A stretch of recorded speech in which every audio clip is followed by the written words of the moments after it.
working out some new event ideas for the next November to January period. So far we have 11th of November, Remembrance Day. We need to think about doing maybe something like silent protest. People talking about flooding yellow flowers or wreaths and putting them out in war memorials or government offices or embassies, anywhere that feels appropriate, in memory of all the victims of war and genocide that Julian's revelations have shone light on. So, after the 11th of November, we have the December 10th. There is Human Rights Day, which is incredibly important. I think there's been new legislation coming in to actually do away with the rule about torture in the UK. And this, of course, is a disgrace. New legislation coming in and such a busy time to be doing it as well, of course. So everyone's distracted. No one's actually looking at what laws are coming in as usual. But that is really horrifying, and given that Julian's been tortured for so long now, and we've had very little comeback on that. We've got a famous climate scientist here too. That's good. Nice. All sorts here. We've got Amanda Vickers, who ran for the Social Credit Party, who's the only party, and I voted for them too. They're the only party in New Zealand who actually spoke out for Julian Assange. And they have a fantastic monetary policy. But of course, the New Zealand media, like it has done to Nicky Hager, has completely silenced anyone from a third party. Evidence in the results that we've seen at the recent election. We've had deplatforming of political parties here days before the election. And so, yes, things are hotting up in the censorship world, in the Orwellian law world. Right, so let me see. We've got, hopefully, 2nd of January, I put out an idea for Streamstorm, which could be like a marathon vigil. I was hoping that as well as Action for Assange, there might be groups all around the world who'd be doing it, and we could pass the baton and just keep the online streams going no matter where. We'd have to find some places in Asia to do it. Good deal. There's always a big gap between Australia and England.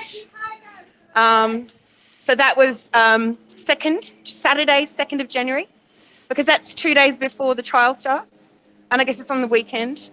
And then, of course, the 4th of January is the Action for Assange main event, which we're working towards. Obviously, the first day of the trial results that are going to be Kafkaesque to the nth degree.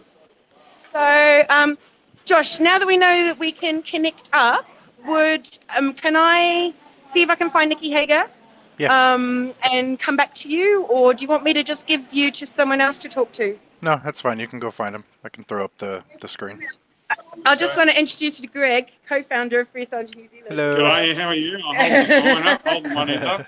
He's responsible for getting these signs going. Excellent. Nice to meet you. Excellent. That's Josh there, Sleepy Josh. G'day, Josh. How are Yeah. you? How's it going? Ready? Right. So I'm just going to go inside and see if I can see Nicky in here. Oh, hello. Well, you've got our publicity. Hello. Glenn, how are you doing? I'm good. I'm just online with Action for Assange on YouTube, Okay, yep, and we are Free Assange New Zealand, so we've been Okay. badgering Nicky Hager for donkeys at years about Julian. So Yes. he's been wonderful support. He donated our candles for Okay, Assange, yep, and yep. yeah. So yeah, nice to meet you. Nice to meet you. Okay, you guys are rolling that up. Let me just see if there's a. Might have to be quiet now. So as I said, if it's already starting, I might not be able to talk to him more. Basically, until we can find a professional stream of it and restream it out, then it's relying on mine for now, just so we catch it. Yeah. You don't know who's streaming out professionally the thing tonight, do you? We're doing that On Grace. live? Yeah, so what you should do is go to link to it. Yeah, because American Channel wants to play it out if they can. I asked Nicky if that was okay, and he thought it probably would be. We just need to know where it's being streamed. Yeah, okay. Yay, Josh, we're making inroads.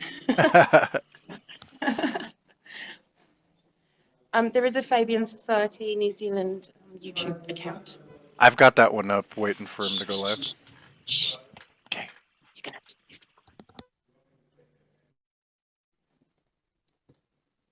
So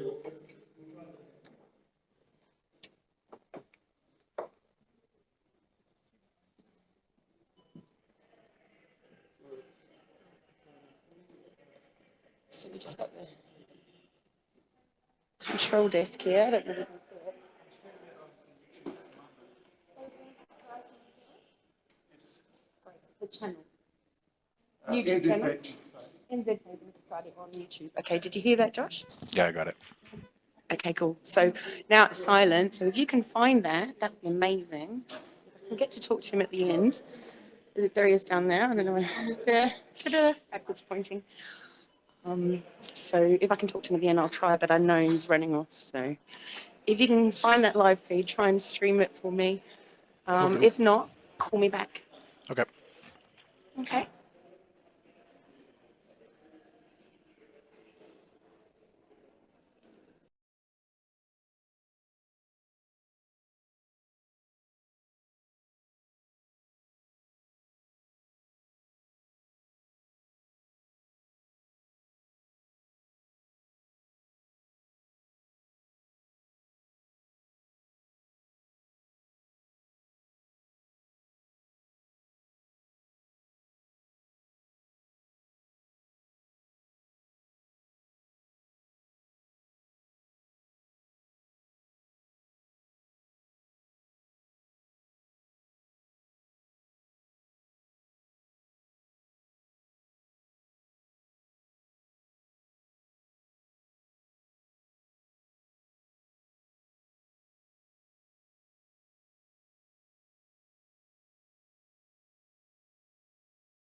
um, 2010, and really, as Nicky said, that it's where we're going to start.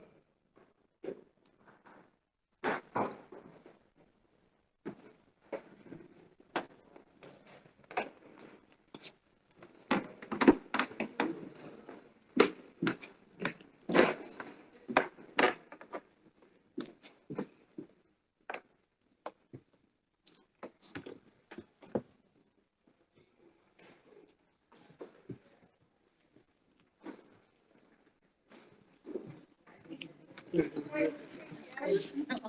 can switch in too.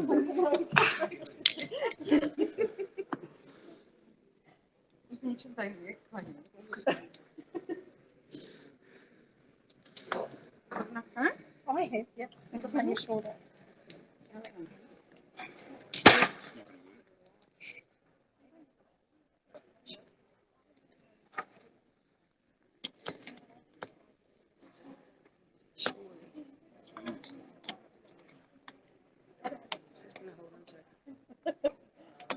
Why did you put it on the couch?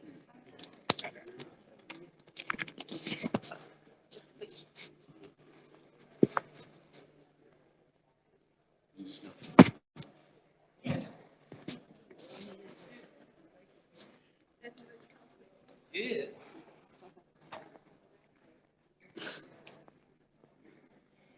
You can see anything with the ceiling. just watch out. Because Francis is going to sit there. You could move it. He's going to stand up and talk up there.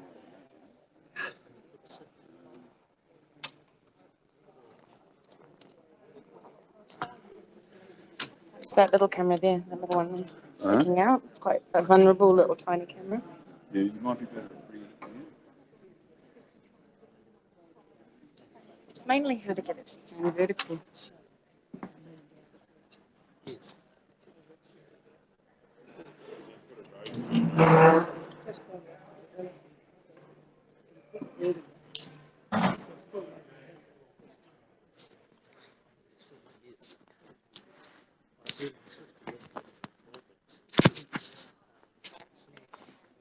I need something heavier.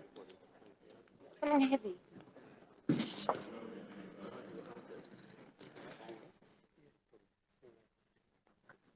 You've got a heavy book or something. Your bag. You got your bag. Oh, yeah. I don't know what to stick it to though.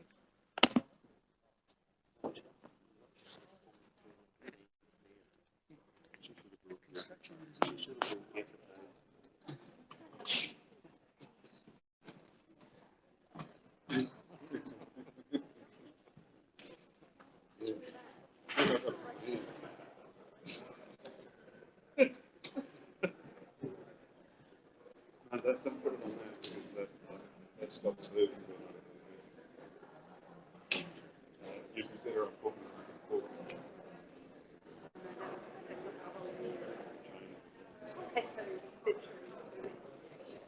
It's probably like not really is.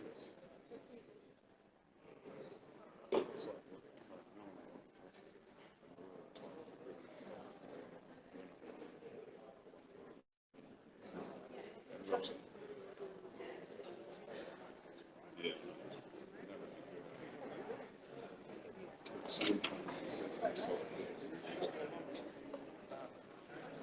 I'll tell you what to do.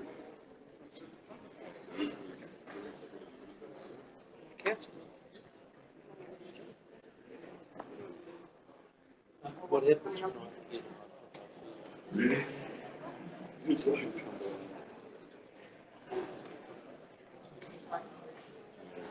the other place there's a bed on there, it's still on there. Good evening.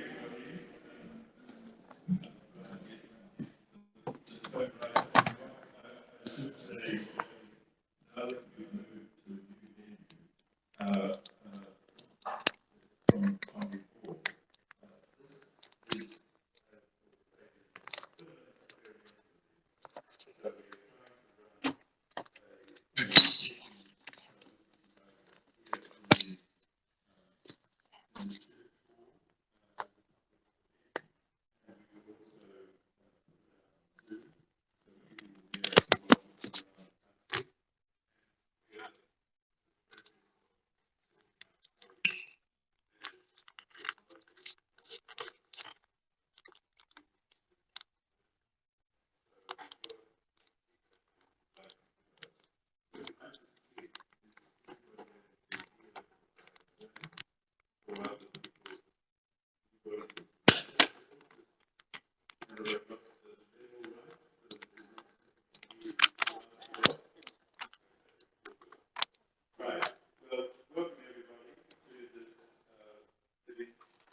this is all of which have been important to our understanding of how we get government and protected.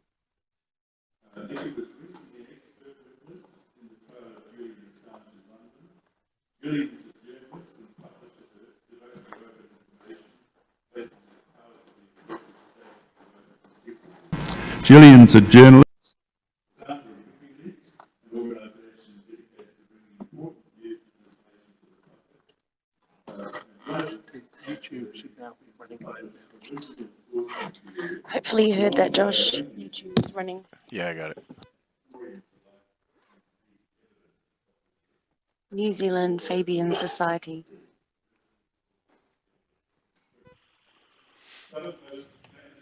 truth. And I think all those words are important: original, source, evidence, and truth. Some of the most famous examples of this are the Afghan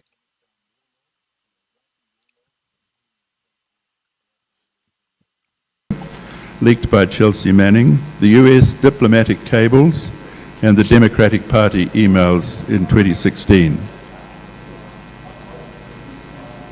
2010. Sorry? 2010. 2010, sorry.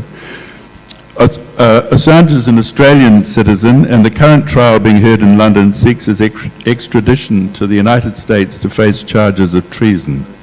He is being held in solitary confinement in a high-security prison on suspicion of evading bail, even though previous charges of sexual assault generated in Sweden have been dropped and discredited.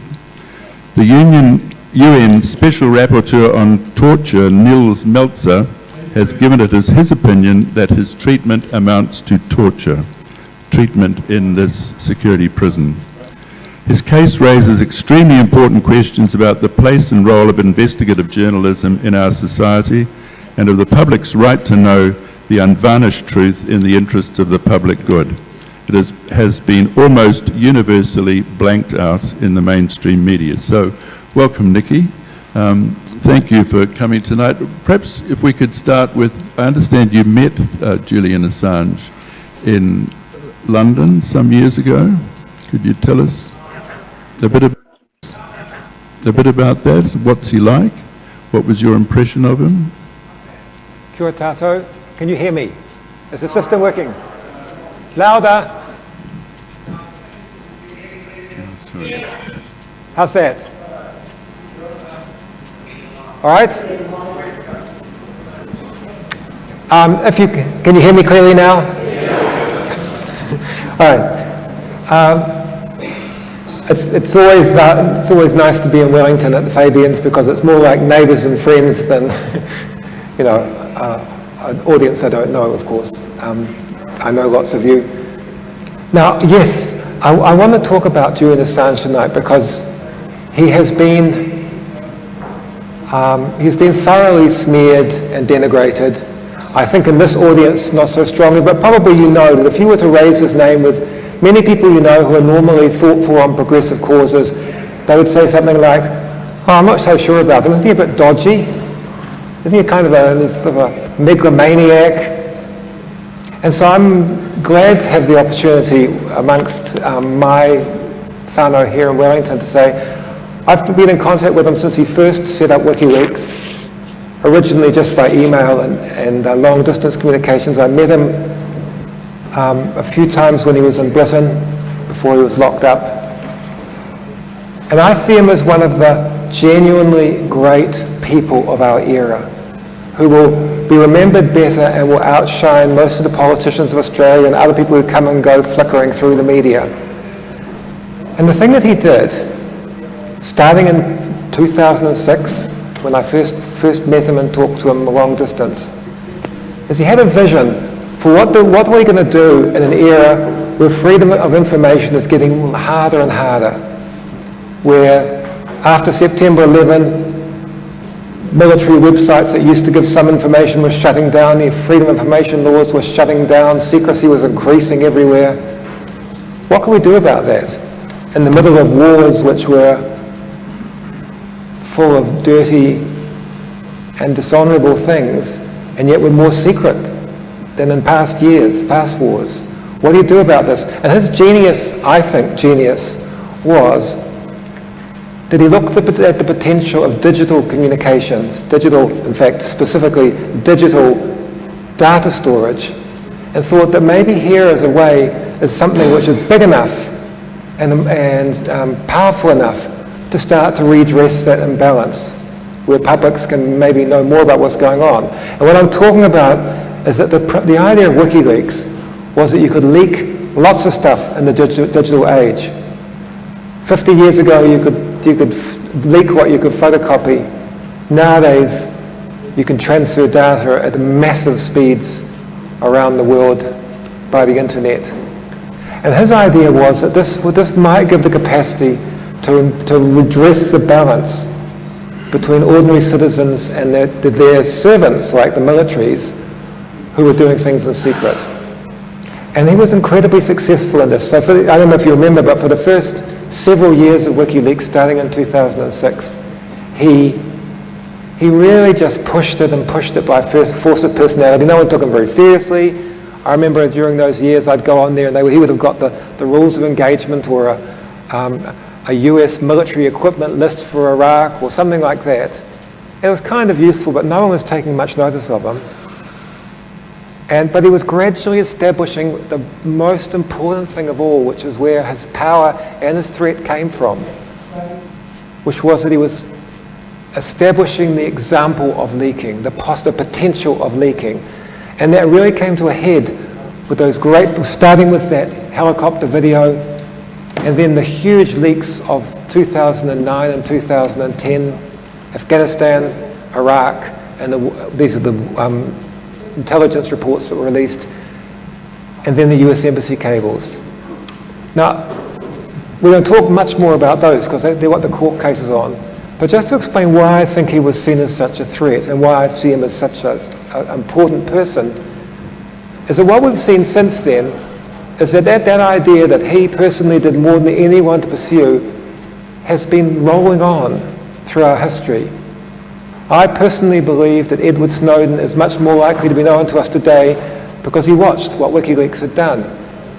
I believe that the Panama Papers are the Panama Papers and we know about them today, and tax havens are less safe, in a large part because of what Julian Assange did. And so he's had more effect on our politics of our era than most people around by far, most prominent people around by far. And it's unfortunately also why there was such a great determination to punish him and keep punishing him. So what is his crime? What is he being indicted for at the moment in this? And having just finished all that, I didn't answer Mike's question. What do I think of him? Well, because I've met him a few times, and as you know, he's talked about usually in the most unflattering terms in the news media. So I found him humorous, kind of self-effacing, self-critical, able to talk like a normal person. He's called such a megalomaniac, but there's people who he worked with in this for a long time, this crazy big manor house that was like something from the Rocky Horror Show in the countryside of Britain. His workmates would tease him. They'd have jokes about him, they'd have running jokes about him. He'd grin away about it. He was not some kind of difficult, weird person. It was completely unfair representation. So, what was his crime? There were no charges in Sweden. Well, you know what his crime was. Sorry. He's not in court now because of the sex charges that came out of Sweden. Or There were because, never any charges in Sweden. I'm sorry. I'm not true. There's no charges in Sweden. it's okay, you can relax. I'm going to talk about that. I know there were no charges. There were never any charges in Sweden. I know that. It's all right. That's correct. Thank you. Relax. Thank I have to correct that one. That's such a well-defended training video. I'm sorry. What I'm saying is that is not what he is being pursued for. What he's being pursued for is the things which are the best things he will have ever done in his life and which we owe him the most for, which was the video of the attack in Afghanistan, which, as I said in the court in Old Bailey in London, was was the equivalent of the moment where the black man is lying on the ground and he's saying, "I can't breathe." And it was like that for the violence and the illegality of the war in Iraq and for the understanding of civilian casualties. It's electrified the subject of civilian casualties for the world when it happened. It was a really big thing. And then there was the other U.S. embassy, the war situation reports from Afghanistan, which showed levels of civilian casualties which no one had ever believed were going on, and it showed the death squads that had been the hit squads, the kill capture squads, which had been organised by the US military and which New Zealanders were implicated in and involved in, by the way. And then the same in Iraq, and then the US Embassy cables, which are literally the most amazing encyclopedia of world history and politics that you would ever dip into. And so, again, why was I invited to the court case? Well, I was invited to the court case because I used these documents a lot, and I was able to say, this is the highest public interest information that we have had in our era for foreign policy. They are so important. And so there's this huge irony that the thing he is being punished for is the thing which has got the highest public interest and the most justification that you could imagine in the way of whistleblowing and leaks. So it seems that it's not really that he's being charged for leaking and the original charges of espionage, but they've now turned to charges about revealing information about particular people to their detriment, causing harm in that sense. How much truth is there in that, in your opinion? It was interesting. It's been interesting preparing for that court case and being involved in it, because I'm not sure if you know this, but the charges have, as Mike said, been changing. The main charges and the ones which are most threatening to him are the charges of espionage. That by being somebody who received a leak from another person, it was an act of espionage. And for that, he is at risk of 175 years of in prison in the United States if he gets extradited there. But what's been going on, which is sort of terrible and encouraging at the same time, is that I think that the US prosecution have realized that these charges may not work for reasons that we're going to discuss, I think. And so what they've been doing is they have been kind of trying to backfill the whole case with new allegations and indictments. And it's things like you encouraged people in a conference in Southeast Asia to hack stuff, and you put out a most wanted document list, which is like you were trying to incite hacking. And it's actually extremely flimsy, because we all know that what Chelsea Manning did was not Julian Assange hacking.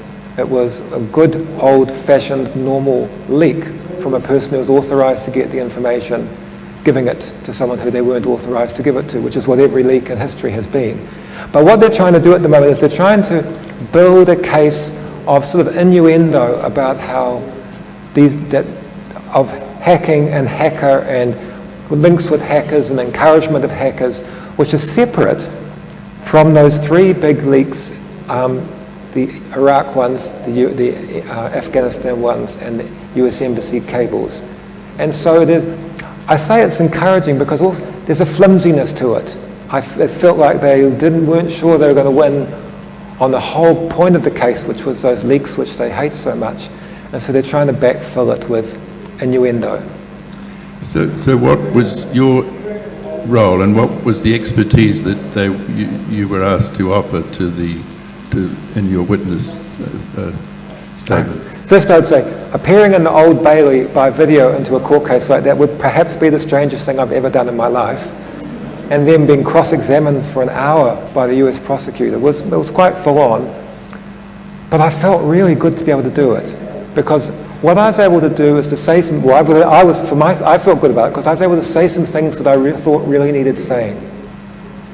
And so the main thing I was doing there was I was saying, I've used this stuff, and I'm used to getting leaked information. I regularly get leaked information, and so I know and that not all information needs to be leaked in the world. And so I know what kind of passes the public interest test for why you would think that's justified to leak that, and why it's important it gets to public. I'm not saying what I said to you already, which is that this was the highest level of public interest. That this was exactly the kind of information that you need, and that the reason why you need it is because there are some subjects which are just too hard for someone like me to find out about in normal circumstances, and the classic example of that is war. It's one of the most important and shocking parts of human existence on Earth, and trying to hold it accountable and trying to understand it, but it's also almost impossible through normal means to find out what's going on. And therefore, if somebody is releasing information, even by leaking about a war, that would be the most justified time, one of the most justified times and one of the highest public interests. So that's the kind of thing I was saying to them. So what was basically his defence during the trial? What line of defence were the? Can I just say a bit more about the hearing? Yeah. Because it was fascinating. So what the prosecutor was saying, but the prosecutor's job was to try to get me to say things that would hurt Julian Assange, and when that wasn't working very well, to try to discredit me in different ways so that what I said wouldn't have any effect. And he said something. What he said was, which was a sneaky thing. He said, "People like you, investigative journalists, you receive your information passively from whistleblowers." And I said, "Whoa, hang on a moment. You're completely misunderstanding how we do your job. You're saying passively like we had nothing to do with it. But actually, me and my colleagues around the world, we are constantly approaching people, asking them if they will leak information, explaining to them the public interest in doing it, helping them to keep themselves secret and to hide the fact. And in most cases, literally most of those cases, they will be breaking the law when they give the information, but that societies have decided that that they will protect that because it's so important for democracy and the public's right to know about things." And so we had this really worthwhile to and fro way where he was trying to get me to put down Julian, and I was trying to explain why it's so important. So go back to the defence then, because if I understand it correctly, and correct me if I'm wrong, then anybody who receives the sort of information that we're talking about would be equally guilty of the trial of espionage, and the protection against that is whether or not you're a journalist? For the last couple of years, I've been helping organise an international statement signed by a whole lot of investigative journalists about this case. And the reason why we've been doing that, and the reason why many people have been signing it, is because the precedent of being able to be charged for espionage for taking whistleblowers' material is just utterly shocking and terrible. And it's never happened before. This is the test case. This is the one that would suddenly make things different and bleaker and colder. So it's really important. And is the prosecution feeling confident about it working? Do you think? They've got a problem. Some of you will probably know this. It's 10 years since these big leaks. And for years there were rumblings and talk of prosecuting Julian Assange, but the Obama government decided that they couldn't do it. And they decided why they couldn't do it for the reason why this is all so tricky even now. And that is, they ended up saying, if we are going to convict Julian Assange for receiving information from a whistleblower, then we have to convict the New York Times, because they do that all the time. You can't do one and not the others. And that's the great pitfall for their case. And when the Trump administration came in, they didn't think and they didn't care, and they've pushed ahead with it. But they're still stuck with that same dilemma, which is that if you're going to start to utterly criminalise and turn it into espionage for Julian Assange to gather information, well, then you have to do it to everyone all the time who does it elsewhere, or you've suggested that you will. And that's a huge hurdle which will be resisted everywhere. So is that why do you think they've shifted into these more sort of these other peripheral charges to try and muddy the waters, to build a slightly different case? Precisely, they are trying to muddy the waters. Yes. And just to go back in, presumably this will now go to appeal. There's a judgment presumed to be made early next year, I understand, by the judge. Well, first of all, it hasn't lost yet, quite so. It's been on the 4th of January that the judge from the Old Bailey is coming back and delivering a decision. And for a long time, you probably saw this, all the news was that she didn't seem very sympathetic, and all her decisions were going against Julian. But as the case progressed, it seemed like she began to realise that things were not as she had believed they were at the beginning. And so it's not clear which way that case will go yet. He's got strong and persuasive arguments on his side, but he's got the United States on the other side, so it's yet to be seen. But if he loses, or if he wins, in fact, either way, it will go to appeal, and then it will grind its way through the higher courts of Britain. Of course, if there is a change of government in the United States and where things are happening as we speak, then possibly that will change it as well. It's such new ground that the outcome is very unpredictable. How has he been treated then? Because the other thing that I'm in the reading I've done is that the conditions under which he is kept in case he evades bail sound horrific, and this is what Niels Meltzer has described as equivalent to torture. Yeah. So, as I said, I know Julian, and if there was anybody who was constitutionally suited to being locked up in a small room with his laptop in an embassy or something, it's Julian. Like, he's just he would survive that for the rest of his life probably. But the tragedy of him as a person is that you can only do it for so long, in fact, and he got ground down by living under continuous surveillance and pressure and never seeing the sunshine for year after year in the Ecuadorian embassy, and now he is in a hideous high security prison for the worst terrorists and criminals, and I think never sees the sky pretty much. And you will have heard this through the news, it is starting to batter him psychologically, as was intended. And Mike has made reference to this man, Niels Meltzer, and I just wanted to read a bit about something that he wrote, because he is the United Nations Special Rapporteur on torture. He's as high as you get in the world on these things, and what he wrote is really, really powerful for understanding the state that things are in. He wrote this in June 2019. He said, "It finally dawned on me that I had been blinded by propaganda and that Assange had been systematically slandered to divert attention from the crimes he exposed. Once he had been dehumanized through isolation, ridicule and shame, just like the witches we used to burn at the stake. It was easy to deprive him of his most fundamental rights without provoking public outrage worldwide, and thus a legal precedent has been set through the back door of our own complacency, which in future can and will be applied just as well to disclosures by The Guardian, The New York Times and ABC News. By displaying an attitude of complacency at best and of complicity at worst, Sweden, Ecuador, UK and US governments have created an atmosphere of impunity, encouraging Mr. Assange's uninhibited vilification and abuse. In 20 years of work with victims of war, violence and political persecution, I have never seen a group of democratic states gang up to deliberately isolate, demonize and abuse a single individual for such a long time and with so little regard for human dignity and the rule of law."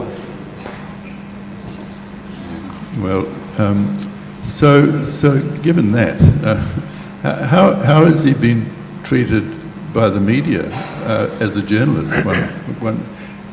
It doesn't seem to be. He doesn't seem to be getting much in the way of, but not even sympathetic doesn't come into it. Coverage.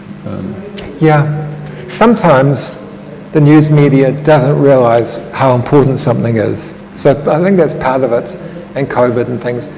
But the main reason, I believe, is that at one time he was a hero of the news media. But that thing that Niels Meltzer wrote about was he got smeared and slandered and doubted, and the famous celebrities who liked to be seen with him didn't want to be seen with him anymore. The fly-by-night kind of supporters. And I fear that when he needed us most, which is now, when he needed people around the world most, which is right now, his support had been whittled away by that campaign of, as he said, vilification. And I think that's, if we were to ask journalists why they're not there, news media why they're not there, it would be some trivial and utterly uninformed view that there was something dodgy about Julian Assange and we're kind of a bit off him now, which is where basically they have fallen for the tricks. Yes. Okay. So go back to where we started. So I'm interested in why is investigative journalism important in your view? Because that's obviously he's been a massive source and an icon in that area. So what's its role and importance in our society? Well, You can take as long as you like. Today, this day now, as we watch the news in the United States, it's a very good day to talk about investigative journalism and why it might be worthwhile, because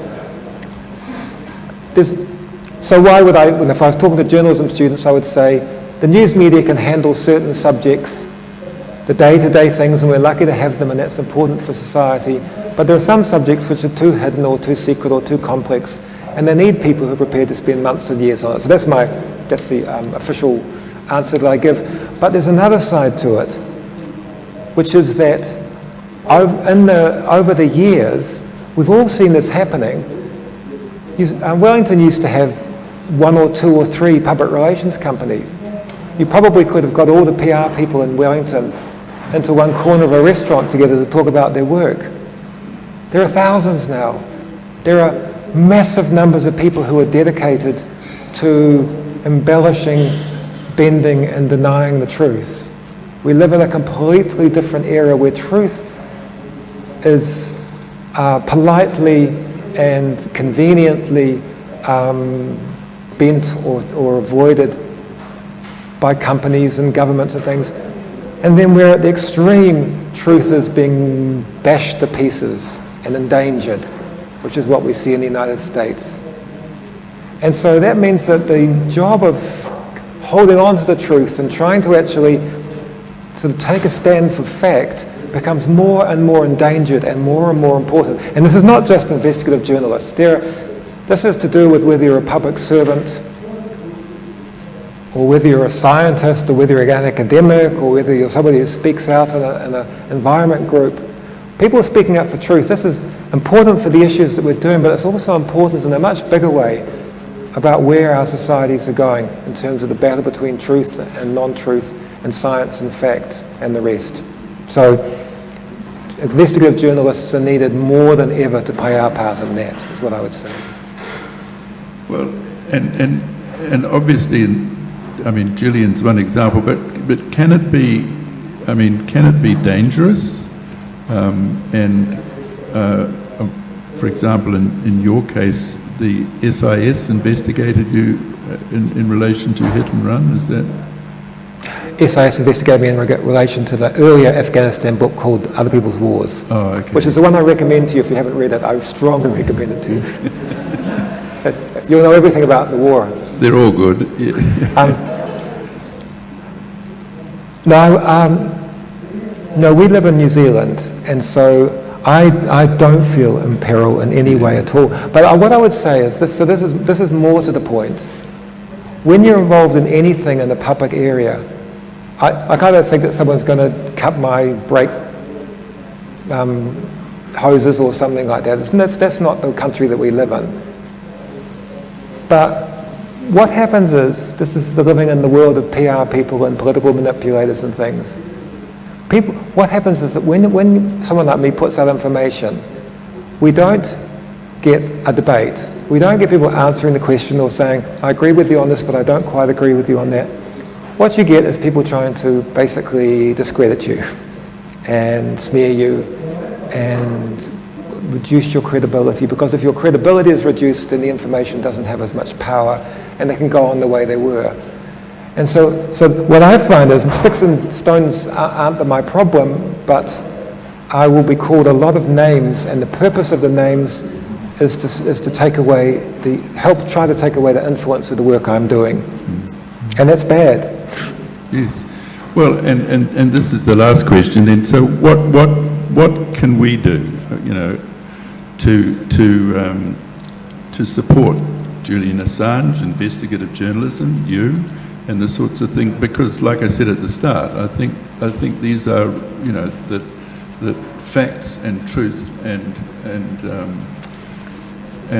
analysis and understanding are critical, and we're suffering a bit from that massive information war. It's, in effect, war has shifted into the information space. Can I do them one at a time? Yeah. Julian, investigative journalism, me. The best thing we can do for Julian, by miles, which is what you're doing here tonight, is not forgetting him. Can you imagine what it would be like if you'd worked harder than most people will ever work, and you'd done great things, and you'd done your best to try to make a better world, and you got mashed for it, and then people drifted off and forgot about you. It's really vital that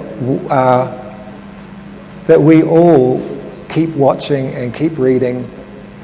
And from New Zealand, we can't actually make much difference to the court case, but I think it's really, really important in a longer term way that we're watching and we're concerned and we're taking an interest. I know that sounds very nebulous and small, but I think it's really important. And it's probably not a great deal else we can do from here. Second thing on the list, what can you do for investigative journalism? Read it, watch it, and listen to it. Don't look at clickbait. Appreciate it. We're living through strange times, and the more that we use and honour and respect fact and truth, the better chance I've got in the future.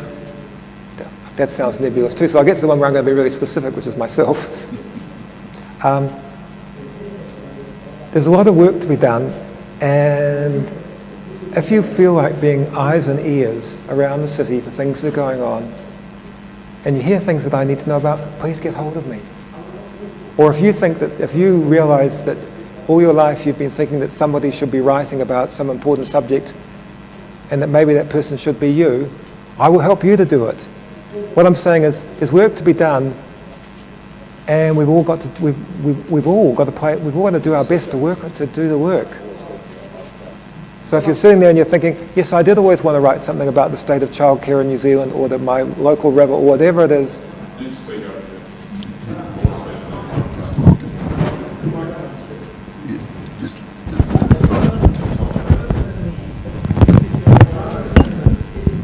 Here we go. No, I think we might get feedback if I do that. What I'm saying is, rather than saying, yes, how would you help me? The way that we will have enough investigative journalism in a city like Warrington is by people like you letting me know when you hear something, and by when you think that somebody should be doing a book about something, or publicising something, or researching something, or writing an article about something, consider doing it yourself. And I'm making a very rash offer of saying, get hold of me and I'll help you to do it. Because we don't live in a country with a huge numbers. I've got one last thing to say. And I was thinking about it when I came down here, because Mike showed me the questions. Just put it back under you. No, back under you. Back under you. Put it back where it was, and I'll try to fix it. Thanks. How's that? All right.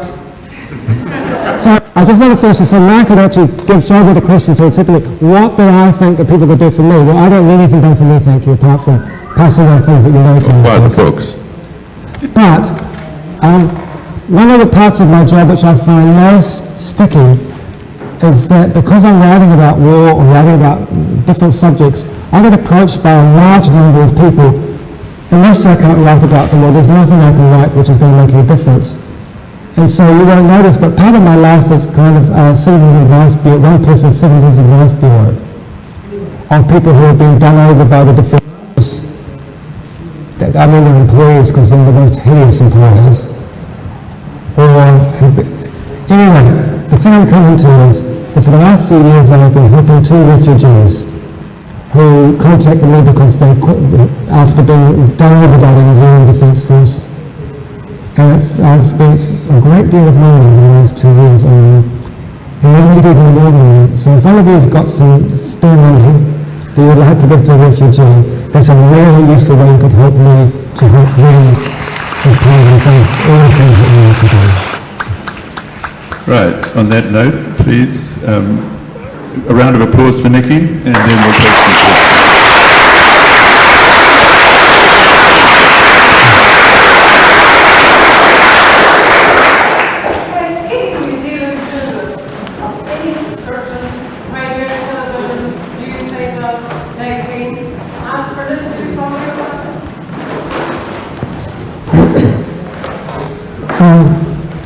The question was, has any journalist in New Zealand asked me for an interview? I should have read about appearing in the concert. I was quite surprised that nobody asked me for an interview about appearing in the famous Julian Assange case in the Old Bay. It was quite surprising. But on the other hand, we had an election coming, so be fair, and there's not many of them.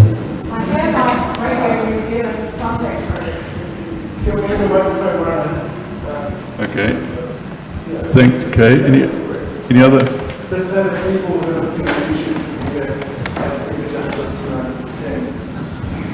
If you'd like to ask a question, just put your hand up, please, or Andre, mic down the front. Okay, so we'll bring a mic. Okay, over there. No, over there, please, Mike. Any others? I've got you. Thank you very much for your talk, Nicky. That was really interesting. I wonder if you could talk a little bit more about Nicky, about Assange's relationship with the Guardian paper, which seemed to become troubled. The question was about Julian's relationship with the Guardian newspaper. Can you hear?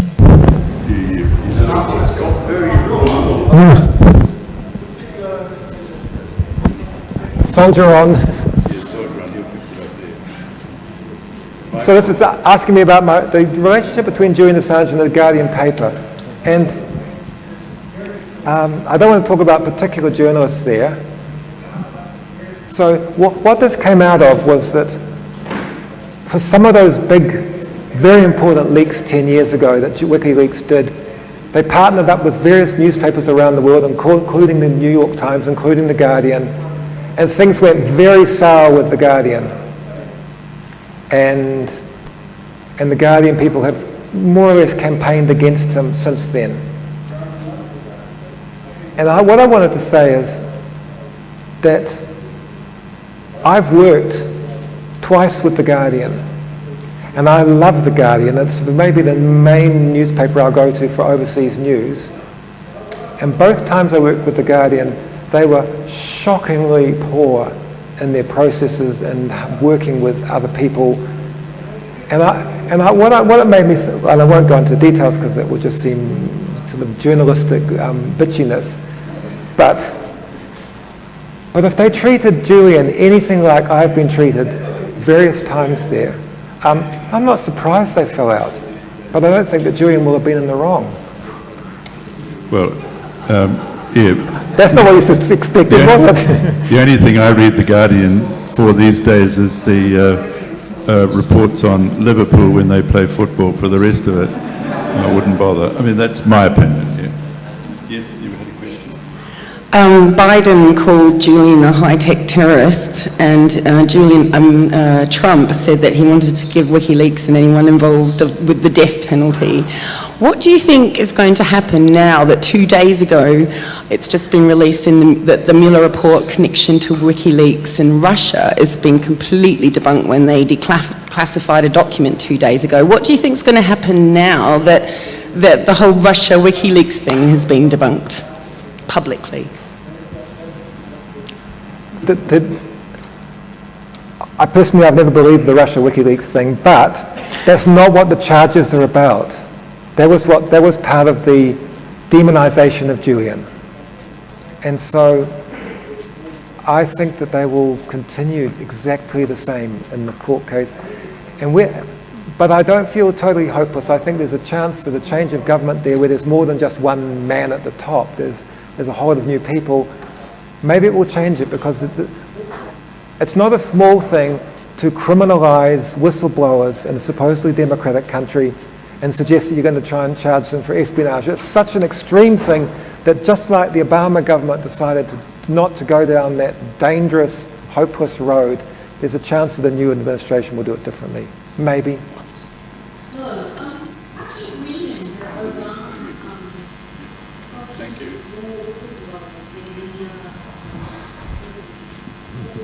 Hello.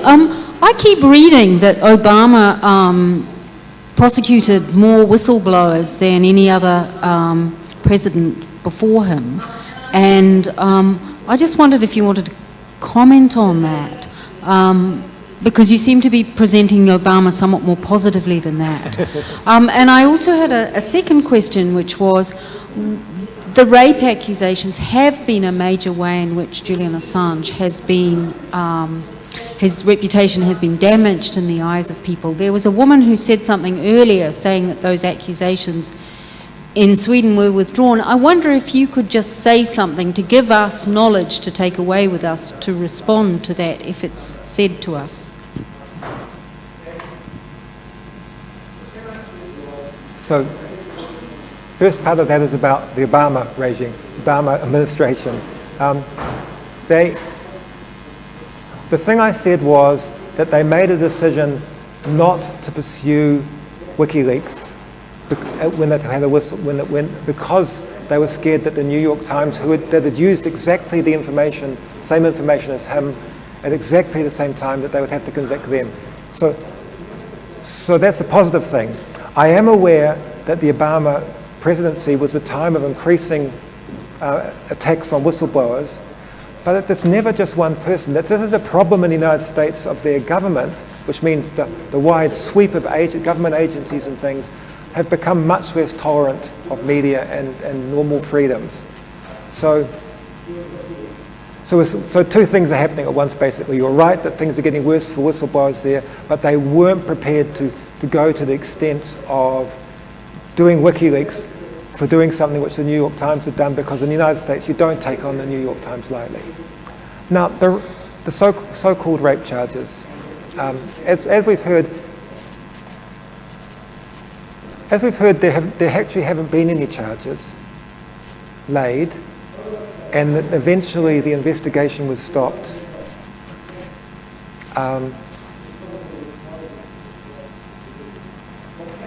What I want to say is, and there was never a complaint of rape, which you probably wouldn't know if you had been following this through the media. What happened roughly is that two women asked the police whether there could be a DNA test of Julian because he'd slept with both of them and without a condom. That's basically it. So that's what the issue is. And there might be issues of consent in that, which are very important issues. But in terms of the actual huge worldwide presenting of Julian as being a rapist, there was never a complaint of rape. The people who initially investigated it decided not to take it any further, and then the strange and so far not fully revealed process began, where the Swedish government began again an attempt to investigate him, and it got suspiciously mixed up with an attempt to get him to force him to come to Sweden, where the suspicion was that he would be extradited to the United States by a pro-US government that was there at the moment. So everything got incredibly murky, is the point. And for example, for a long time he was in Britain, and they were saying, "Come across. We haven't charged you of anything, but you have to come here for questioning." And he said, "I answered questions before I left, and you can come and question me here because I don't want to go there and get extradited to the United States." And unlike every other case which the Swedes do like this, they couldn't send their prosecutors on an hour's flight or hour and a half flight to London to interview him there. So do you get a picture? Everything was very suspicious about it. So maybe there was some issues of consent with two women, which we shouldn't ignore or say don't matter. But the actual great narrative, which then found its way into every single news story about what he had done and what was going to happen to him, and whether he would be, whether we were on his side and whether he was going to be charged with espionage and things, carried that rape charges, which was vastly beyond, I think, what he could possibly deserve, and looked extremely politically motivated. And I'll just say one personal thing about it, which is that when I went across, which I did, for the launch of the US Embassy cables, which was this incredible big event, working out of this old house I had in the countryside. The rape charges had just been starting up then. And I found Julian in the kitchen one morning, and he was reading his way into not charges, investigation. And he was reading some documents on it, and he said to me, I would rather be accused of murder than rape. And he just looked really sad. And I believe that about him. I think he's just got really genuinely done. And what it reminds me of is that, like, you know, that Saddam Hussein or someone, or maybe the Libyan Gaddafi. Gaddafi was friend of the West, friend of the oil companies, friend. And then somewhere along the line, someone wanted to start a war against him. And we always watch this. Suddenly the demonizing begins. And you hear all the, you know, the Western media talks about all the ghastly things that Gaddafi has done, and what a terrible person he is, and how horrible he's always been to his people, and then the bombs start dropping. And that's how I see the rape charges. They were part of trying to extradite him to Sweden, and when that part didn't work, of making him kind of untouchable and stripping him of support when he needed it most. Okay. Up the back then, and then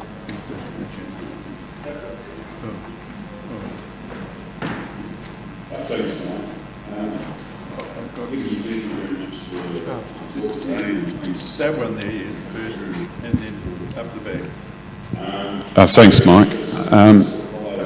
Nicky, thank you very much for your talk today, and thanks on behalf of everyone for doing your work. I'm very interested, and it sort of follows on from what you're saying, in respect to the truth of anything. And we've had discussions about like controversial subjects before without naming them, but there seems to be an industry amongst the mainstream media now to promote organisations as independent fact checkers, right? And they are then credited with giving some stamp of approval to certain articles or newspapers, organisations, media organisations, and saying that they generally provide truth, whereas these other organisations or web pages or platforms, citizens journalism, don't or are unreliable. I've come up against Truth Pledge. I've come up against something that was put out by a bunch of academics called the Conspiracy Theory Handbook.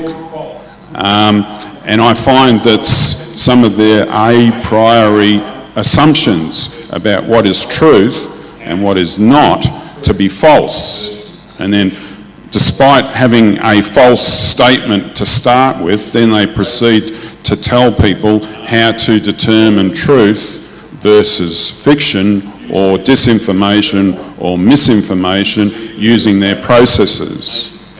What do you think of these organisations? Would you see them as being credible? Would you see the statements they're making about truth being factual? And if the answer is negative, what would you advise people in respect to them? In the spirit of truth and fact, I don't know those organisations, and so I shouldn't talk about them, the ones you're talking about. I don't know the organisations and the platforms you're talking about, so I'm not qualified to say anything about it. But in your general point, this is something that everyone faces. This is something that every person in the country faces, trying to decide who they're going to believe and what they're going to believe. You know, do we believe News Talk ZB? What are we to believe? Like as soon as someone assumes a belief about something, then they're no longer open to new information, which might take that belief away. And using that word belief in that general way is a problem. Then they're no longer open to new information, which might take that belief away. And using that word belief in that general way is a problem.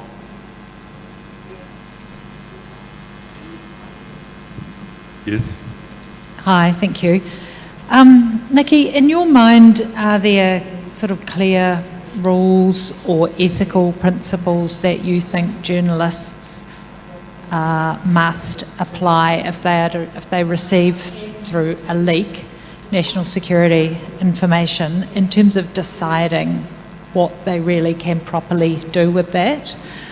And I guess the second part is, and if it is their decision, are you comfortable with the idea that it might be up to individual journalists to decide those sort of extend to that proper use of material that certainly some would say is national security information, and it's so called that for a good reason?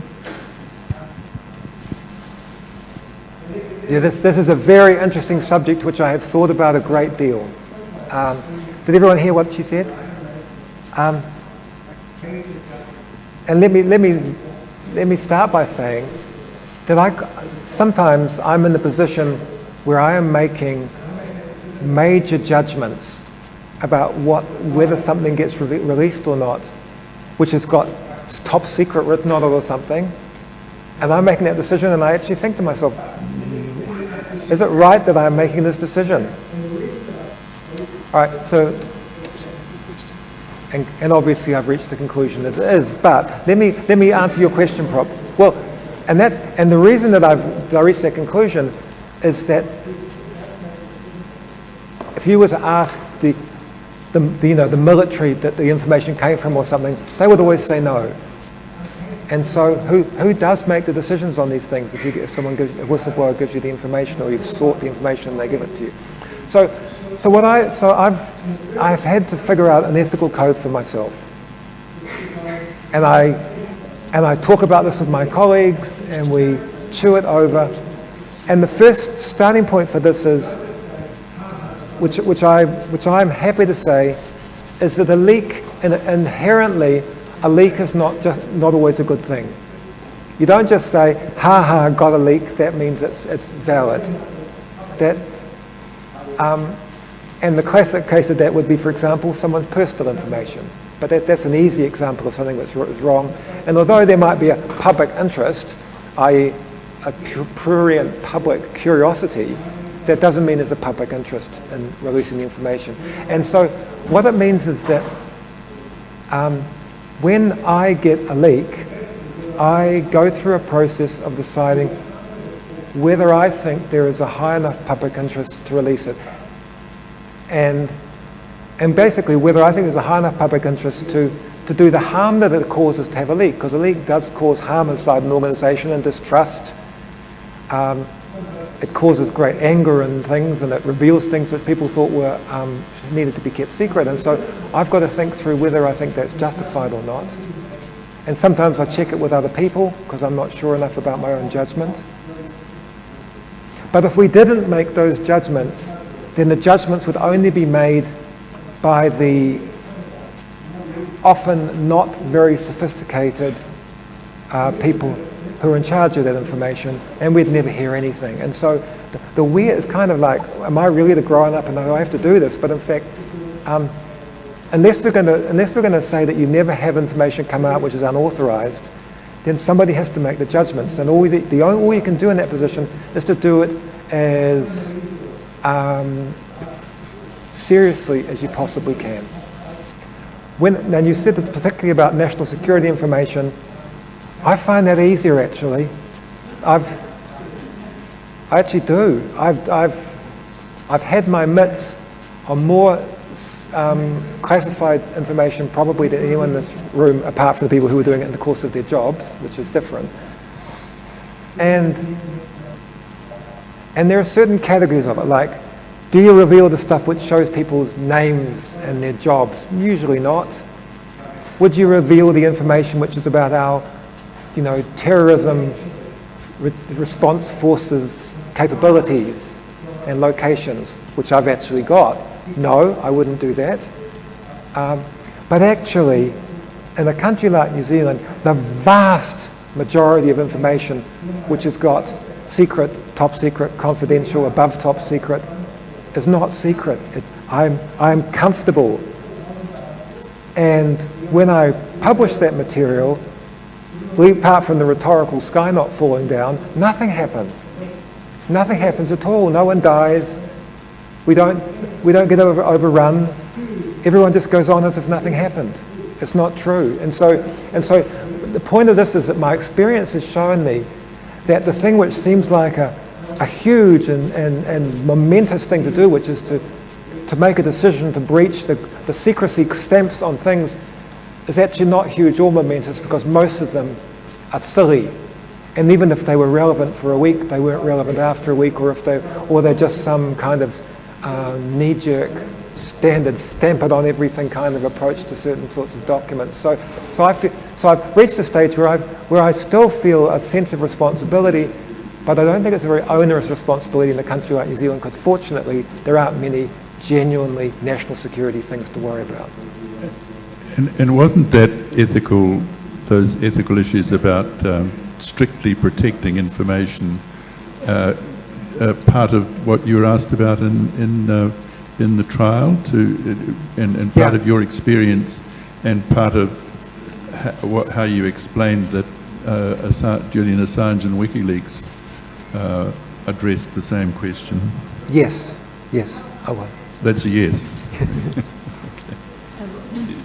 Can I have one from a Zoom participant? Well, I don't know where the mic is. I have a question from a Zoom participant, so can I just give you that one? Okay. For Nicky, it's from Nigel Murray. He says, does the PR machine prevent other journalists reporting honestly, or do they just shout so loud that we can't hear the alternative? Would you say that again? Sorry, I don't think I got it. This is my accent. Yes, your accent. Sorry, I'll do it again. Does the PR machine prevent other journalists reporting honestly, or do they just shout so loudly that we can't hear the alternative? Yeah, much. I don't criticise, apart from News Talk ZB, I don't criticise journalists in New Zealand, because we're not served with amazing high-resource media, but the people who are there generally care, and they work very hard, and I don't want to dump on them, because they do a daily job which I don't do, and none of us, most of it, no one I know of in this room is doing. And so I don't think we should criticise them, and if they forget to cover the Julian Assange thing, it's probably for silly reasons, and I wish they would think harder about it, but I don't want to dump on them about it. But much more to the point, the thing which is the other half of Nigel's question, is that the problem with information and public understanding and the sort of the sea of public knowledge is that it's so polluted and cluttered with other kinds of messages and communications, all the PR and things, that if you look at a country like ours and you think, how many people is it their job to spin the news, turn what's actually just commercial marketing things into news, spin politics. There's there's legions of them, there's thousands of them, people whose job is to not properly tell the truth, compared to the ones who are trying every day in a tiny little newsroom like the Dominion Post to tell us what's going on. So it's an unequal battle, and we're pretty mean if we pick on the journalists for that, because there's so much structural unfairness in it. Yeah.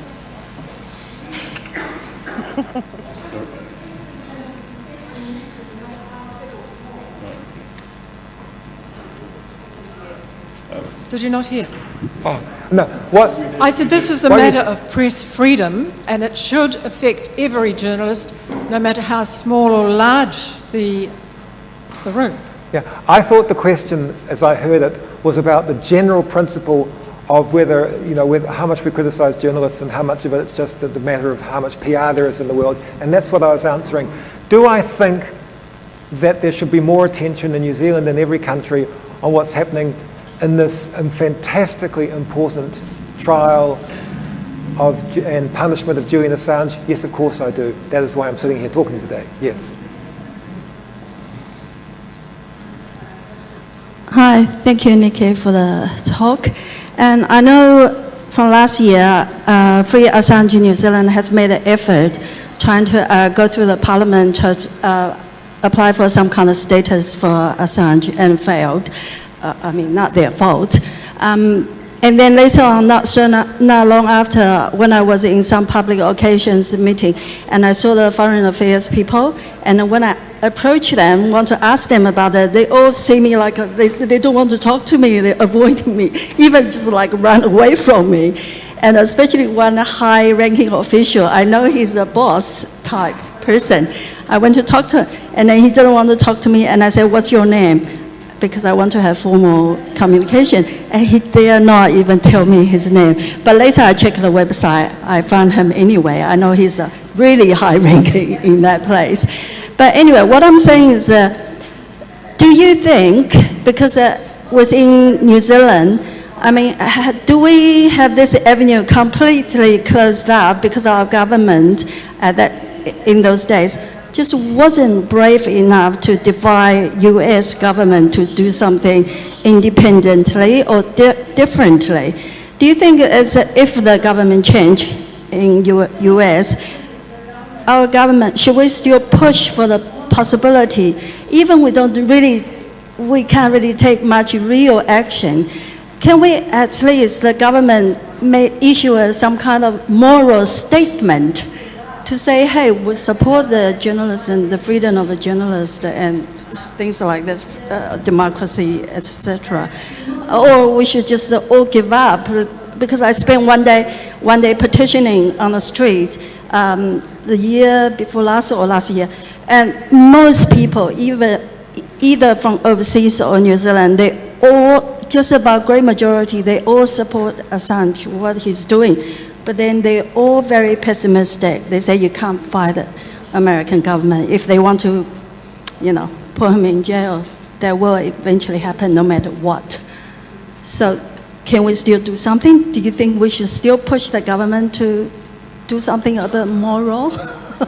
Even just lip service or just something in writing?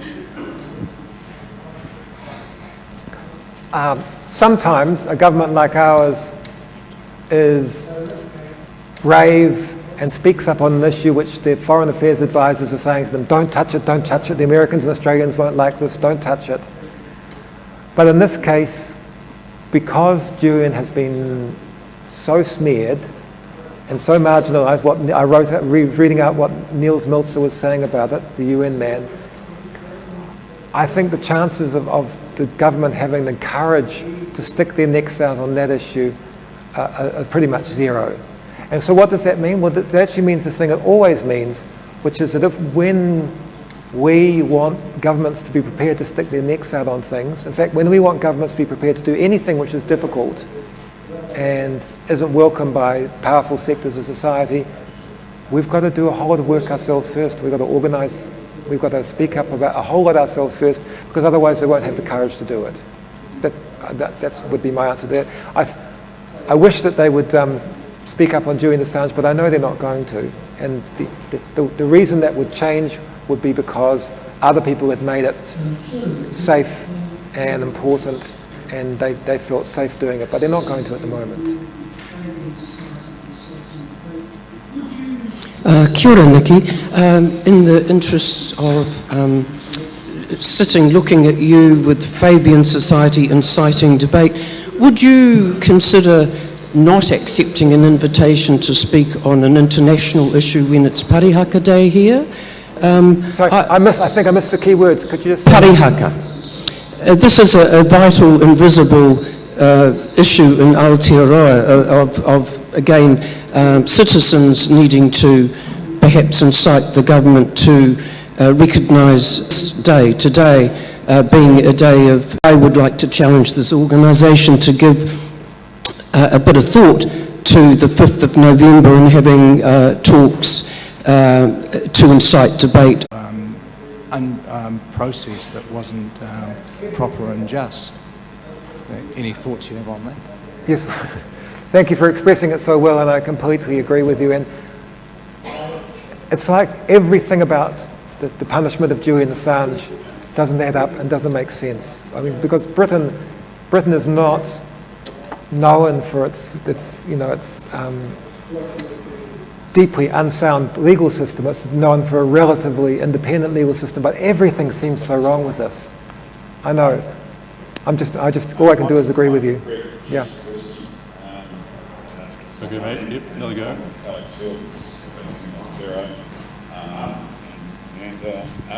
I'm Greg Zheshniveski, is my name, and along with Alex Hills in the Beret, and Amanda and Stephanie and a couple of others scattered around.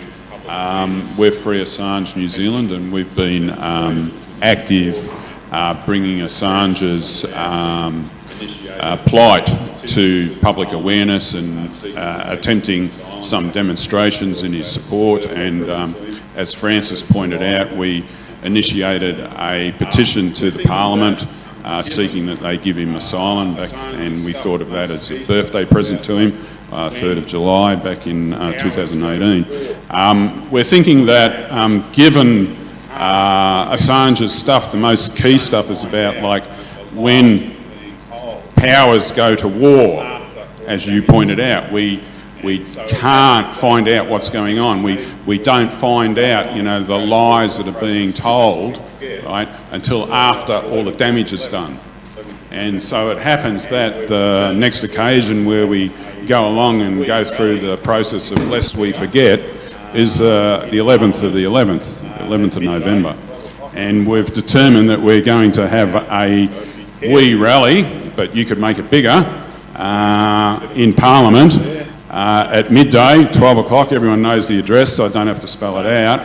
So if you care to do something which is demonstrable, and if we could get a little bit of press there, maybe we could put out a media release. Maybe Nicky might deign to come along if he wasn't doing something and give a wee talk, and we could put that in the media release. And it's just a call for press freedom and to honour the fact that there's a huge injustice being done here, and people do have a right to know what powers get up to when they take people to war, because 95% of us never want a war. It's a few people that start the wars. So that's it, and hopefully we see you all and you bring some friends.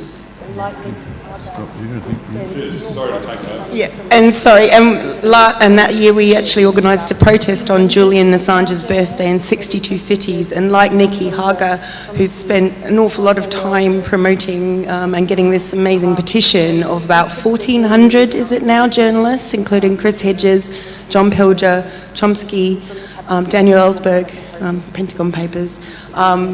We couldn't get any news out in the New Zealand media. A person from Wellington and a few people from the Kapiti Coast have organised a protest in 62 cities, but you'll never hear.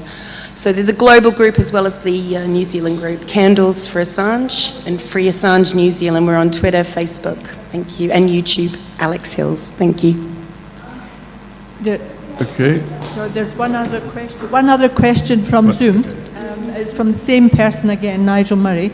It's to ask is the outcome of this trial possibly that Julian Assange will be released to freedom, at least in the UK? What is the risk of an illegal extraction of Julian Assange from the UK if he is released? I didn't quite hear you, but I think I know what you said. I'm an optimist. I think there is a chance that he will win the case. And if he doesn't, and he gets extradited to the United States, it's going to be extremely depressing. But I don't think it's a foregone conclusion. I think there's a chance that he will for the next moment. Okay, any more questions at all? Yes, up there. Thank you. Take this one, then we'll finish.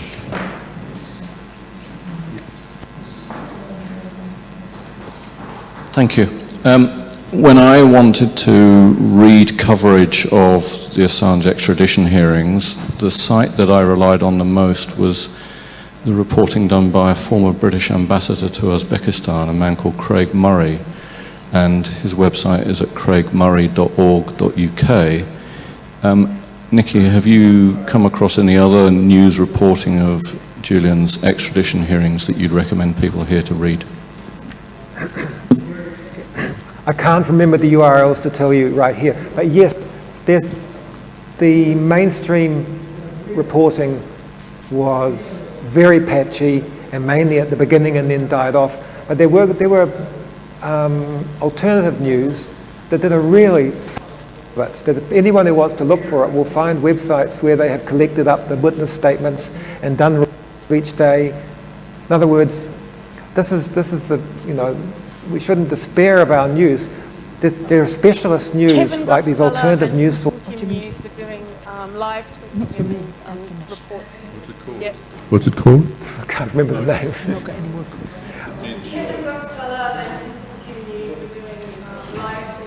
Yes, and them. That's anybody who searches. Don't only search for the New York Times. There are these specialist websites which give you an amazing insight and good analysis into it.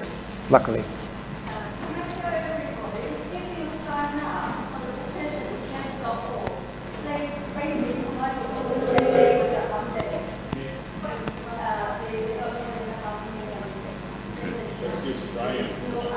Bring Julian home before it's too late on change.org. This is a free... Before it's too late.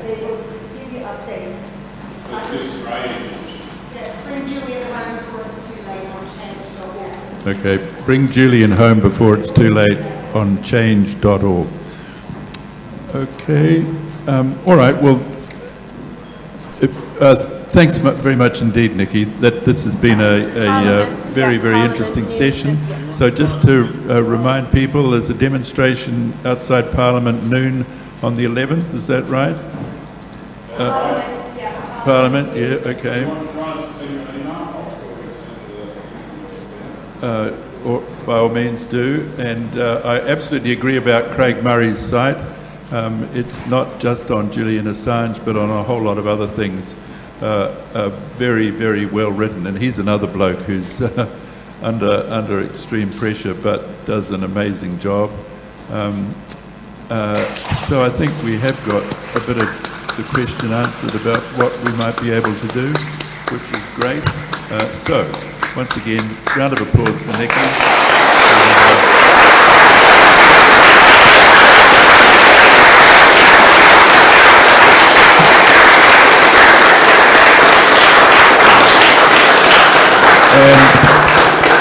Thank you all for coming, and we'll see you again. We've got, we'll have an event on the 17th of November and again on the 7th of December. That one will be called Beyond Jacinda. Should be good. Hi there, Josh. I don't know if this is there. Are you? Probably got the live stream. Okay.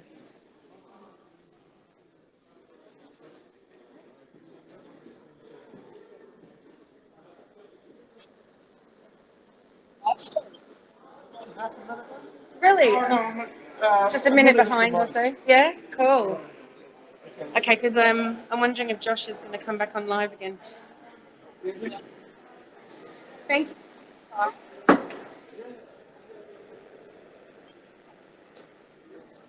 Yeah, I couldn't help. I did a guttural outburst. I was like, no, this is fake news.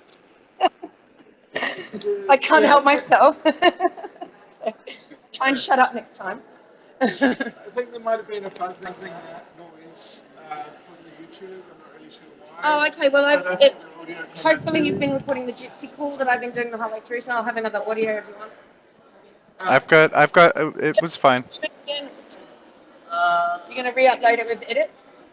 I'm not sure. Okay. Cool. Okay, so you run the New Zealand Fabian Society YouTube? Yeah. Cool. I'll put up half the videos, and some of them I've done a lot of editing. Nice. All right. Oh.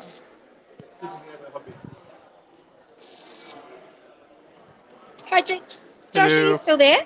Yeah, can you hear me? Can you hear me?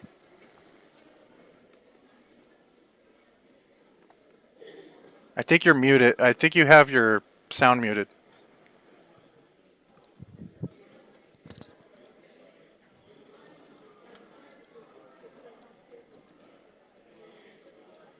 Hi, Josh. Hello, hello. Still live? Yep. Check your messages, Alex. How did I do this?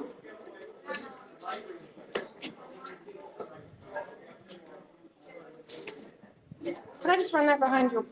do you have to go in there any minute? Sorry? Just for the next 5 minutes, do you have to go in that door? No. Oh, okay, cool. No, I'm not going there for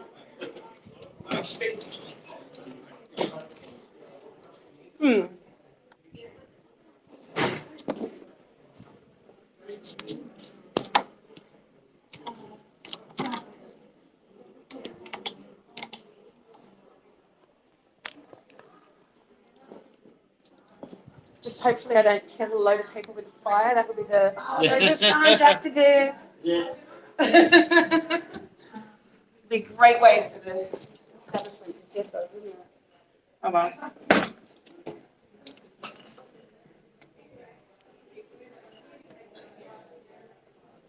It's not quite working.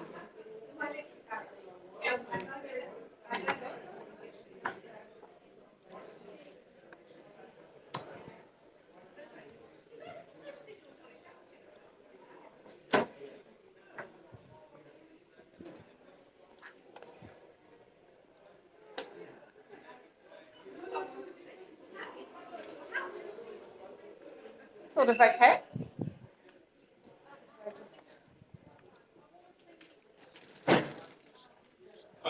That's it.